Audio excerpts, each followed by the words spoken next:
Example number 9 हम लोग नहीं किए थे इसका। तो एग्जाम्पल नंबर 9 देखते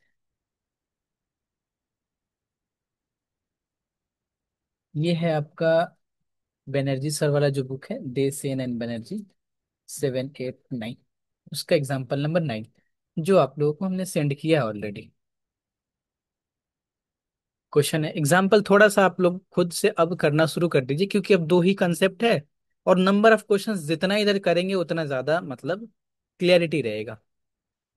एग्जाम्पल है कि prove that probability of B condition A is equal to, sorry, is equal to नहीं, this is greater or equal to 1 minus probability of B complement upon probability of A in general। In general sense कहने का मतलब ये है कि जो event है वो हमारा एनी इवेंट है। इसमें कुछ भी ये म्यूचुअली एक्सक्लूसिव वगैरह कुछ नहीं है कंडीशन। ये क्वेश्चन आया था CU के 16, नहीं 60, 66 में आया था ये। तो इससे क्या लेना देना है, क्वेश्चंस करना है बस। सॉल्यूशन है हमारा कि we have probability of B complement जो होता है वो 1 माइनस प्रोबेबिलिटी ऑफ बी होता है। ठीक है ना। नाउ इसको 1 लेके यहाँ पे रख देते हैं। नाउ फिर नया सीन चलाते हैं कि probability of A plus B जो होता है वो इक्वल होता है हमारे probability of A plus probability of B और minus probability of A B के। है ना। और हम लोग ये जानते हैं कि प्रोबेबिलिटी जो होता है एनी इवेंट का प्रोबेबिलिटी वो 0 और 1 के बीच में होता है। तो probability of A plus B जो है वो 0 और 1 के बीच में होगा। देयरफॉर यहां से हम ये बोल सकते हैं कि this is A plus B probability minus probability of A B. ये भी क्या होगा हमारा, लेस और इक्वल टू 1 और 0 से ग्रेटर, ग्रेटर और इक्वल टू 0। या ऐसे भी तो बोल सकते हैं इसको हम लोग कि 1 minus probability of B, 1 minus probability of B, this is greater और equal to probability of A और minus probability of A B. बिल्कुल सर। प्रोबेबिलिटी ऑफ बी, पहले तो क्या किए, बोथ साइड माइनस ये कर दिया। तो जब माइनस ये कर लेंगे हम लोग तो क्या हो जाएगा, इन दोनों को देख लेते हैं। ये साइन चेंज हो जाएगा ना। और फिर पलट देंगे इसको, कैसे किए इसको, minus of probability of A minus of probability of B और plus probability of A B. अभी इसको लिखना नहीं है, जरा से देखिए थे। A B this is greater और इक्वल टू -1। -1 था क्या, नहीं। अच्छा, probability of B both side फिर ऐड करते हैं। तो प्रोबेबिलिटी ऑफ बी तो कैंसिल हो जाएगा ये। तो minus probability of A plus probability of A B and this is greater और equal to -1 plus probability of B. अब फिर से साइन चेंज कर लेते हैं, हो सकता है कि ये थोड़ा सा हम लेंदी कर दिए हो। तो प्रोबेबिलिटी ऑफ ए और minus probability of A B and this is less और equal to 1 minus probability of B. वही चीज है इधर, बस हमने 1 माइनस प्रोबेबिलिटी ऑफ बी को लेफ्ट साइड रखा है और इसको राइट साइड रखा है। आई होप कोई दिक्कत नहीं है इधर। और 1 minus probability of B PB को हम क्या लिख सकते हैं, probability of B complement and this is greater और equal to probability of A minus probability of A. हमें क्या प्रूफ करना था, हमें प्रूफ करना था बी कंडीशन ए। तो हम ऐसा कर लेते हैं इसको कि प्रोबेबिलिटी ऑफ बी कंप्लीमेंट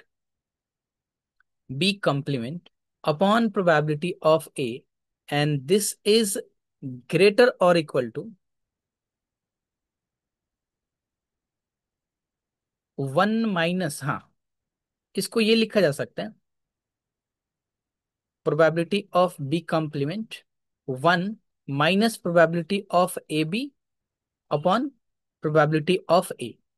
लेकिन थोड़ा सा यहाँ पे ये कंडीशन हो सकता है कि प्रोबेबिलिटी ऑफ ए अगर 0 हो गया तो क्या होगा, तो दिक्कत हो जाएगा। हम यहाँ पे बोल देंगे एज्यूमिंग